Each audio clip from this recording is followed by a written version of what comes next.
자, 오늘 우리가 함께 파헤쳐볼 주제는 바로 탈라타맙입니다. 이게 왜 중요하냐면요. 치료가 정말 까다롭기로 유명한 암, 바로 소세포 폐암 치료에 있어서 거의 혁명적인 전환점을 가져왔다고 평가받는 신약이거든요. 이 약이 도대체 어떻게 기존의 한계를 뛰어넘었는지 그 혁신적인 원리를 한번 자세히 들여다보겠습니다.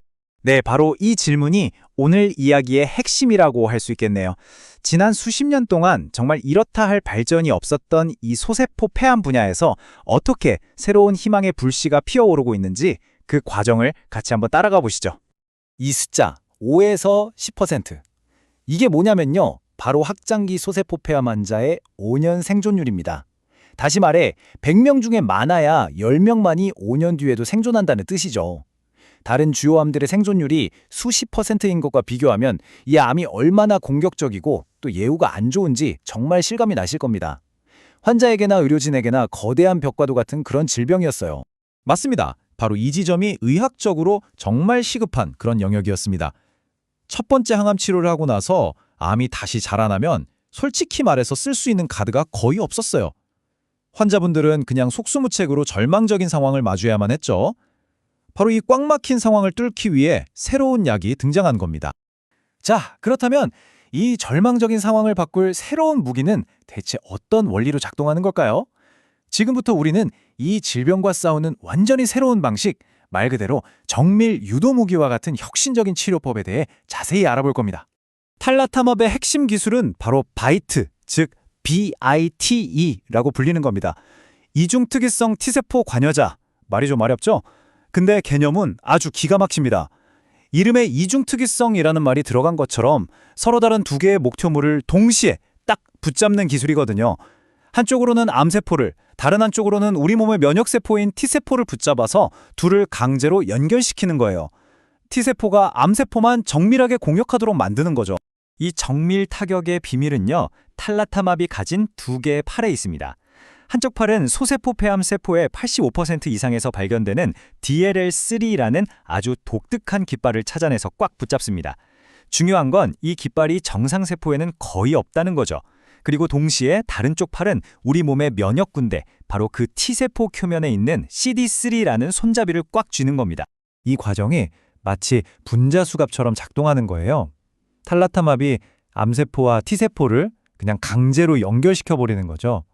원래 T세포는 이 암세포를 적으로 인식하지 못하고 그냥 지나쳤을 수도 있어요. 하지만 이제 바로 옆에 딱 끌려와서 자, 네가 공격해야 할 적은 바로 여기야 하고 명확한 신호를 받고 아주 강력하게 암세포를 파괴하기 시작하는 겁니다. 자, 그래서 가장 중요한 질문이 남았죠. 이렇게 똑똑한 아이디어가 과연 실제 환자들에게도 효과가 있었을까요? 이제부터는 임상시험 데이터를 한번 살펴보겠습니다. 임상시험 결과는 정말 인상적이었습니다.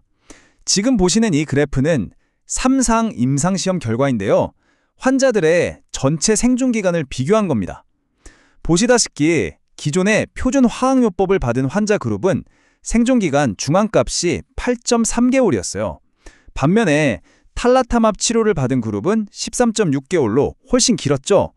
이건 단순히 몇 개월이라는 수치를 넘어서 환자분들과 그 가족들에게 더 많은 소중한 시간을 선물했다는 아주 의미 있는 결과입니다. 이걸 딱 하나의 강력한 숫자로 요약하면 이렇습니다. 40%. 탈라타맙은 기존의 표준 화학요법에 비해서 사망 위험을 무려 40%나 줄였습니다. 이 결과는 통계적으로도 또 임상적으로도 엄청난 진전이라고 할 수 있죠. 그리고 그 이전에 진행됐던 이상 연구의 결론을 보면 또 다른 중요한 점이 보입니다. 단순히 종양이 줄어드는 데서 그치는 게 아니라 그 반응이 지속적이었다는 거예요. 효과가 반짝하고 사라지는 게 아니라 꽤 오래 갔다는 거죠. 이건 환자에게 더 긴 시간 동안 질병의 고통 없이 지낼 수 있는 기회를 준다는 뜻입니다. 자, 그런데 이렇게 강력한 효과를 보이는 만큼 우리가 그 이면도 좀 살펴봐야겠죠. 모든 강력한 무기에는 조심스러운 관리가 필요한 법이거든요. 탈라타맙 역시 예외는 아닙니다. 이제 이 약의 현실적인 측면, 즉 부작용과 관리에 대해서 한번 알아보겠습니다. 가장 흔한 부작용들은요. 사실 이 약이 의도한 대로, 그러니까 우리 몸의 면역 체계를 아주 강력하게 활성화시키면서 나타나는 자연스러운 결과라고 볼 수 있습니다. 가장 대표적인 게 바로 사이토카인 방출 증후군, 줄여서 CRS라고 하는데요. 면역계가 갑자기 과도하게 활성화되면서 열이 나거나 통증이 생기는 그런 전신 반응을 말합니다. 여기서 가장 중요한 건 뭐냐면요. 이런 부작용이 흔하긴 해도 대부분 관리가 가능하다는 겁니다. 심각한 경우는 드물고요.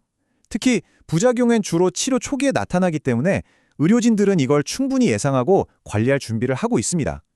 실제로 부작용 때문에 치료를 중단한 환자는 3%에 불과했다고 하니까요. 그렇다면 이 모든 걸 종합해 볼 때 이 약의 등장이 환자들과 소세포 폐암 치료의 미래에 과연 어떤 의미를 갖는 걸까요? 말 그대로 치료의 패러다임을 완전히 바꿔놓았다고 할 수 있습니다.